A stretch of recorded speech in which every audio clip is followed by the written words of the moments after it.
downright balmy on the rooftop this morning. And Frankie, this is perfect for you because we're showing the difference you can make when you add a little green thumb in a before and after. Yeah, so we're going to start off with a little bit of garden gloom. So earlier this year, Scott's Miracle Grow had their contest, and that was that some people could win the chance to have a garden makeover or a Frankify. So I Frankified a few yards, and this winter from Pickering, not only did they get the Frankify, but they also got a $100 gift card. You can see it's just a classic front yard, an older home that has a little bit of a white to gray porch.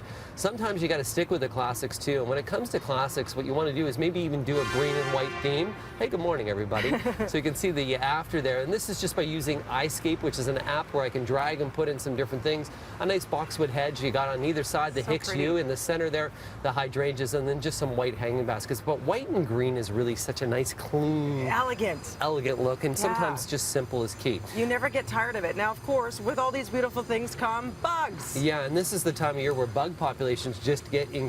Right now, on my Instagram, on my Facebook, and on my email, as well as everything else, people are asking me about some of the issues they have. So here's a little example of one of the emails that I received too. This is some slug damage. We're going to show you the slug damage that happened on some of their lettuce type plants, and with that, it's going to happen. You know, you see the holes that are in there? Well, that's going to happen. So how do we prevent slugs? Yes. So slugs, did you know slugs are hermaphrodites? You know what? I know this because I just read it on the sheet. Otherwise, I had no idea. What's a hermaphrodite? Don't they have both body parts? They do. They have both body parts. They multiply fast. They multiply fast. They don't even have to talk to somebody to multiply, right? They just go for it. So first thing you want to do is really dry up their area because they like a garden that's going to be wet and dark. And with that, if you water in the morning, keep it dry at night, you're going to reduce slug populations. Next thing that you can do is stop watering at night. You got it. Don't put your plants away wet. Put them away to bed at night dry. That's kind of key. Next thing you can do is crushed eggshells or even some dyed tomaceous earth around the base. The other thing you can use is you can use something called Slug Begone, which is a slug and snail bait that they're going to eat. Not harmful to kids or pets. It's a safe product that you can use. It's eco-friendly. So those are the other things. So the other bugs that are happening right now are aphids. So if you look at things like hibiscus and many other plants out there, sometimes what you'll see is on the back side of that plant. Little. Yeah, and they can be green, they can be brown, they can be red, they can be multiple colors. A little fun fact about aphids. Do you know what aphids poop?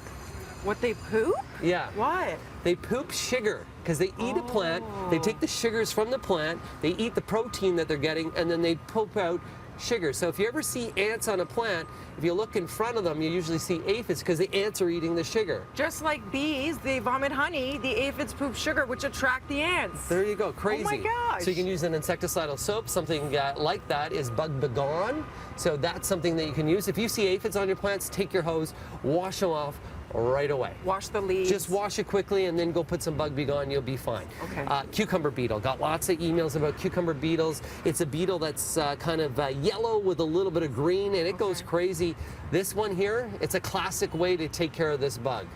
It's the pick and squish. I hate when you tell us the this pick and advice. squish. It's a hard-shelled insect, which is really hard. But as soon as you see them, you got to start picking, squishing. The other thing you can do is a floating row cover before you get them, and that's really just putting a bed sheet over your little cucumber patch. And that will not allow the beetles to fly and go on. So if you just put like a little bit of a sheet that allows light to go in, that's a floating row cover. That's a good thing. I put that in Food to Grow. Like a bed sheet? A bed sheet. Food to Grow. If you take a look at my book, Food to Grow, it'll help you as well. And then finally, what I want to talk about is brown lawns. Brown lawns are happening right now. Drought. It is a drought period, so if there's one thing you can do for your lawn this weekend, if you're going to be cutting your lawn, cut it at about 3.5 to 4 inches. You want to make sure that you're cutting a little bit taller to shade out the root systems. So you want longer blades of grass right now? You really do need longer blades of grass. There's also a Scott's product out there, which is the Max product. This one here will green a lawn in just 3 days, but it does need to make sure that it has some moisture out there as well. So that's something that you can use on your lawn. And your lawn needs 1 inch of water per week. That's it? It needs 1 inch of water per week, but we're not getting it. But some people, you see them out there every night overwatering their lawns. And that's the key. Don't overwater. Cut your lawn a little bit taller, and everything's going to be fine. So coming up, if you have more questions, continues. Go on BT's Facebook. Not only will I answer your questions, we got 2 $100 gift cards to give away from Scott's Miracle Grow. Okay, so that starts right now? Starts right now for the next 30 minutes? It's going to be for about half an hour, yeah. Okay. But I got to do weather in between all these other things. Okay, right. It never stops. Right now, the newsroom never stops either. Kev's got an update. Thanks, Frankie. Thank you.